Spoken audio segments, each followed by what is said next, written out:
This episode has been brought to you in part by the Azrieli Music Prizes, celebrating 10 years of promoting excellence in music composition. Come experience the musical imaginations of AMP's 4 extraordinary 2024 laureates. The Orchestre Symphonique de Montréal Chorus and Maestro Andrew McGill give the world premiere of their prize-winning works for the AMP Gala concert on October 28th at Maison Symphonique in Montreal. Learn more at azrielifoundation.org/AMP.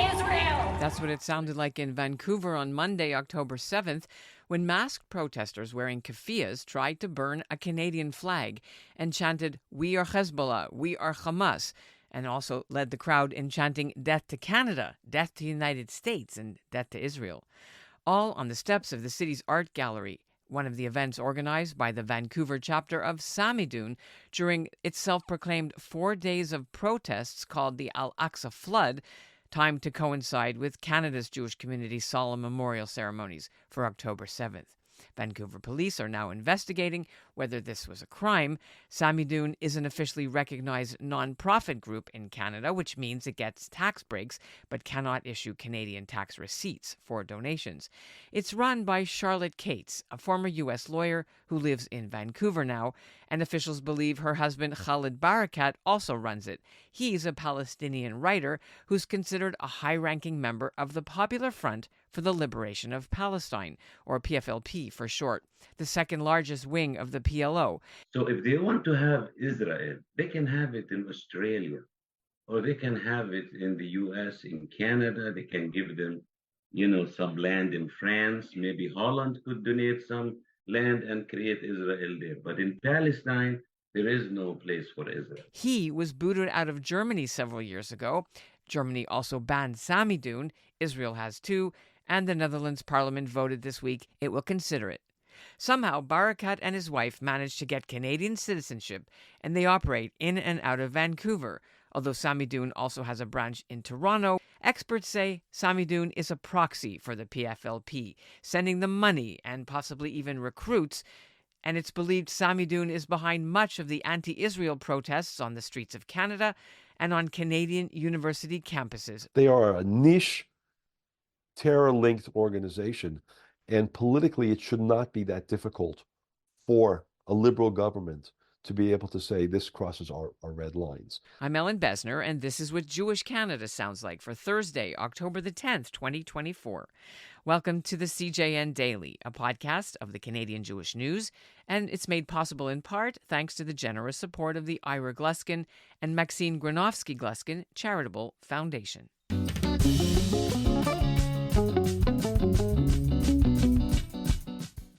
In Berlin, rumors are spreading. Holocaust victims, their bodies are just dug up. It's a shunda. But the truth is even more unnerving. Was your family in the Shoah? Dude looks like he was in the Shoah.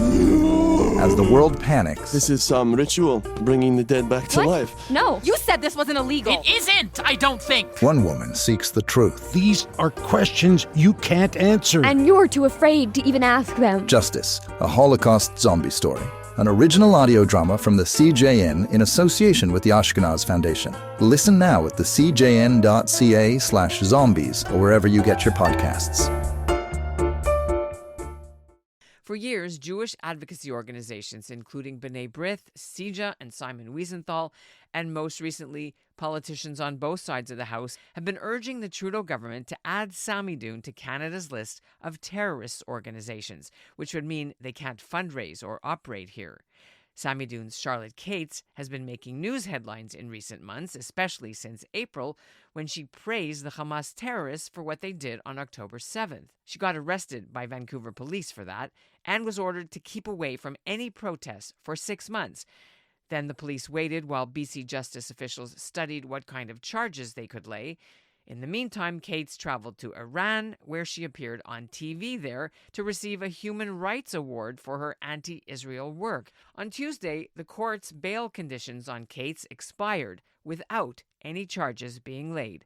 And with all these developments, there's now renewed pressure on Ottawa to act. So who is Samidoun? And how are they linked to the extremist, anarchist, Marxist Palestinian terror group, the PFLP? Gerald Steinberg is a professor emeritus at Bar-Ilan University in Israel. He's a former CJN columnist, and he's also the founder of NGO Monitor, a think tank which tracks non-governmental organizations, including Samidoun, who operate to influence public opinion around the world. He joins me now from Jerusalem. Thank you, Ellen. Happy to be here. Can you give our listeners a sort of a brief primer on what Samidoun is and where they were founded, what they do? Samidoun, it's officially called, I think, the Palestinian Prisoner Solidarity Network.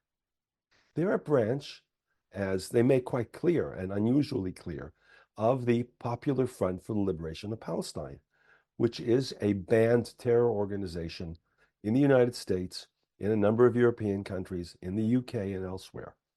So what is this organization doing? Organizing, running these kinds of rallies, protests, it's not protests, they're mob actions that label Israel as a genocidal state and call for the destruction of Israel, as we've seen around the world. And as I began to look at further and further into them, the Canadian connection became more dominant. It wasn't always like that. Samidoun operated out of Germany for a number of years.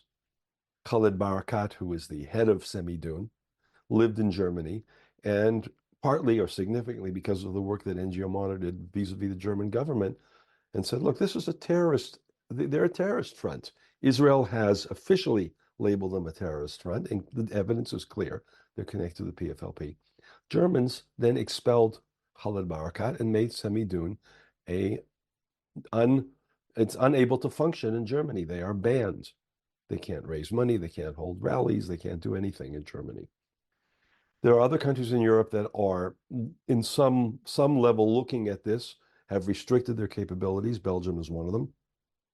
And they're in Canada. They're operated out of Vancouver, where Charlotte Cates lives. So basically, they went from Germany to Vancouver. Both Cates and Khaled Barakat, the two people who run Samidoun, are Canadian citizens. We don't know anything really about how they became citizens, what they said in their application. Did they claim refugee status? At least did he claim refugee status as a Palestinian who left Israel and is labeled as a terrorist agent by Israel? So Canada's become their base of operations. And the question is, how did that happen?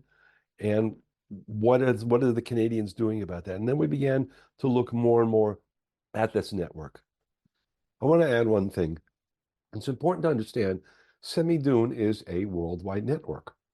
They have branches that run anti-Israel public events, vicious anti-Israel public events, and recruit people and raise money in Brazil and other countries in South America, throughout Europe.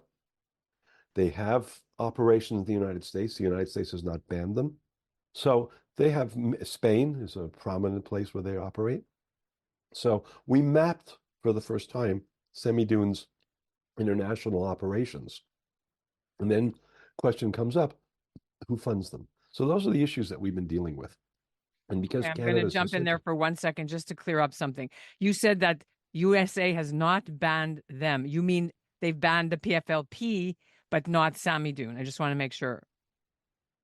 Yeah, in the United States, the connection that seems visible to, I think, anybody who looks at the organization and they declare it as a PFLP front is not recognized by the U.S. government. Now, it has come up, particularly since October 7th, in the U.S. Congress. And just as there is a process in Canada, there's also a process in the United States, although less acute, because they are based out of Vancouver and not in the U.S. The PFLP is banned in the United States and recognized as a terrorist front. Samidoun, as a branch of the PFLP, is not recognized as such. And unlike Germany, unlike Israel, and therefore in the United States and Canada and other countries where they operate, they are free to do what they're doing. What evidence has your NGO monitor seen of what they've actually been doing here? You see the rallies that they are organizing, you see their posters, you see their events. Particularly, I see a lot of them in Vancouver, and I've talked to a number of people in Vancouver, and the Jewish community feels the threat there. They've had some very violent demonstrations. I call them mob violence in the last year. So they're quite visible, and they've also had visibility in Toronto, I think in Montreal as well, I'm not sure, probably also. Many times on campuses where there are, again, they call them encampments, various other or protests. There are Samidoun flags, there are Samidoun posters, and there is a Samidoun presence. That's throughout North America, both in the United States and in Canada. So they're very visible. Was what this benefits to them of operating in Canada? Well, they have citizenship. I'm not sure that Khaled Barakat would have gotten any kind of resident status in the United States. I think the rules for entry are tighter in the US if there's a possible terror connection. I think maybe that's understated, but I'll let you deal with that. So being in Canada as citizens gives them protection, gives them a place to operate from. And that's obviously that's important for an organization like this. How much money do they get? Do we know? And where does it come from? We have no idea. Because of the PFL connection, because they run a lot of events, because this is what they live off of. There are other people as well, but Barakat and Charlotte Cates are the two most visible ones. This is their life. And so therefore, they must be drawing salaries. They must be able to get funding. And there's probably more. Plus, they do a lot of traveling. And all right, maybe the Iranian government paid for Charlotte Cates to go to Tehran to do what she just did. It's most likely, but they could be getting money from Qatar. There's a lot of speculation. That's the United States. The members of Congress have put Samidoun, as well as Students for Justice in Palestine and a few other groups, on a sort of watch list. And they've asked the Internal Revenue Service, which is the equivalent of Revenue Canada, to provide that information that up until now, they have been allowed, the Samidoun and other organizations have been allowed to hide their anonymous donors. But it must be a significant amount of money to be able to pay for all these activities and their salaries and everything else. Do you want to remind our listeners some of the things they have been quoted as saying that your NGO monitor has kept track of? If we're looking even in the last year, the very virulent attacks against Israel, against the right of Israel to exist, has been a repeated theme on all, including what we heard from Cates in Tehran, the right of what they call the right of resistance, and particularly they make it very specific that they use the term that Hamas used, the flood of Al-Aqsa. They call it the flood of Al-Aqsa resistance operation. And they condemned, and these are quotes, the Zionist retaliatory strikes against Palestinian civilians in Gaza. This is from October 10th, 2023, just one example of many others. I think it's one other aspect that I want to raise here, and that is the connection to the PFLP. That's important. What is the PFLP? Some of your listeners may remember that their PFLP was involved in airplane hijackings. They were the original airplane hijackers. The Entebbe hijacking of 1976, and even before that, blowing up the hijacking of planes in 1970 and blowing them up. There are a whole series of events, including just taking machine guns and going into synagogues in Jerusalem and killing people. There are a series of terrorist events. They're a terror organization. They are also a member of the PLO. They were founded back, I think, in some, like maybe even before this, probably 60s, maybe earlier, as a Marxist revolutionary Palestinian movement, which means they're not Islamic.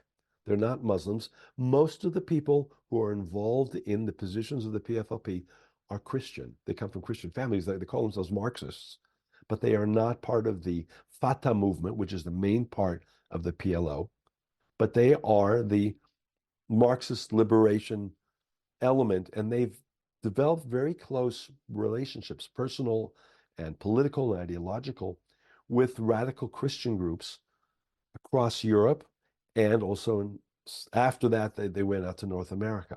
So I think one of the questions is, who are their supporters, and do they have those kinds of connections? If we are actually have those documented in Europe, less well known in Canada.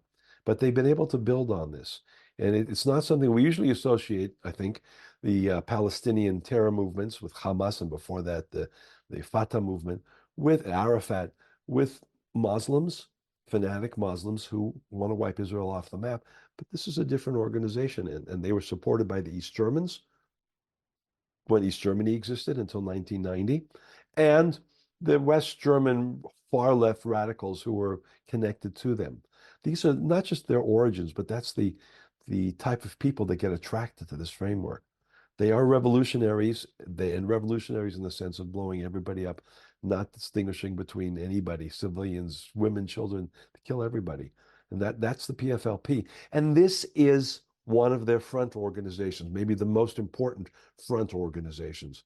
They do the political aspect. They may also be involved in recruiting. They may be also involved in planning. We don't know that. But that's one of the reasons Israel banned them. So are you saying today, do you have any evidence that there is Russian money, Russian support going to Samidoun people where else, but also in Canada? No. And we're having our own foreign influence problems right here in Canada. Yes. And it's possible, but it's much more likely to be the Muslim Brotherhood with Qatar and that part of the support group. Qatar supports Hamas. Qatar is very, of course, Al Jazeera and all the other media platforms as well. But it's the Muslim Brotherhood that's so central here. That's one part of it, and then the PFLP is the other half of that formula. By the way, there are reports, and I've seen the reports. There are some connections to Iran, and then the fact that Charlotte Cates got this award in Tehran makes one, I think, more than speculate that some of their funding may also come through, maybe a lot of it comes through Iran. If it walks like a duck and talks like a duck, it must be a duck. I want to bring it back to Canada as we end, because earlier this month, the opposition leader, Pierre Poilievre, had a press conference in Ottawa on October 8th and vowed to, if he is elected in the next election as prime minister, one of his priorities will be to ban Samidoun as designated as a terrorist organization.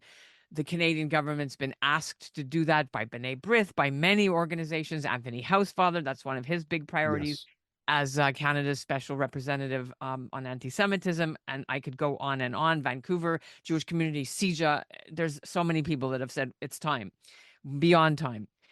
What is the difficulty in your experience for a government to actually do something like that? And I'm just going to put a caveat. It took the Liberals 6 years to ban the Iranian Revolutionary Guard in Canada. They just did, but it took 6 years. I'm going to give you a generic answer. Each country has some specific aspects which makes the process appropriate for its own legal and political system. But generally, you start by having a member, usually an appointed official. It could come from a government minister. It could come also from a member of parliament or a group of members of parliament, particularly if it's at both parties.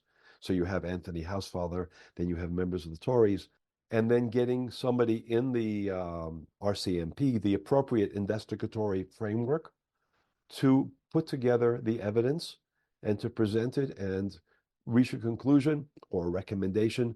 This organization violates Canadian law in this way, this way, and this way. Incitement to terror, support for terror, links to terror organizations. Those are the questions that have to come up.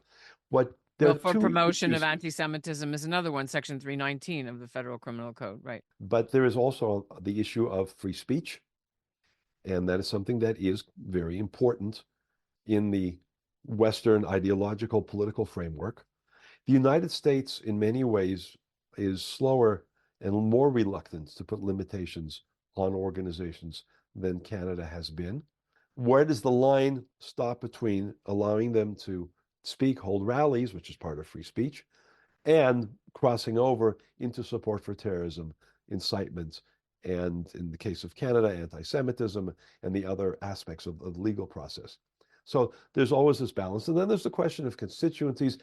I would be surprised, and I can, maybe I can be naive on this. I don't know enough about Canadian politics, but the constituency of support for Samidoun is not the same as in terms of Canadian politics support for the Liberals, is not nearly as deep and as wide as the general support for the Palestinian cause, in quotes.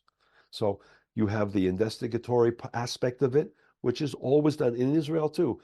I think there are at least 3 different levels of prosecutors and officials responsible for the process in Israel to designate an organization like Samidoun as a terror-linked organization. They all have to sign up on it, and there has to be evidentiary processes.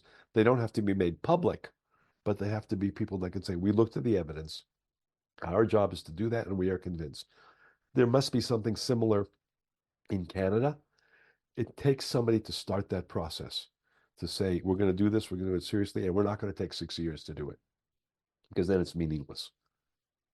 Lastly, what role, if any, did the PFLP play in October 7th or is playing now? The PFLP has strong, not in numbers, but in adherence, which means the terror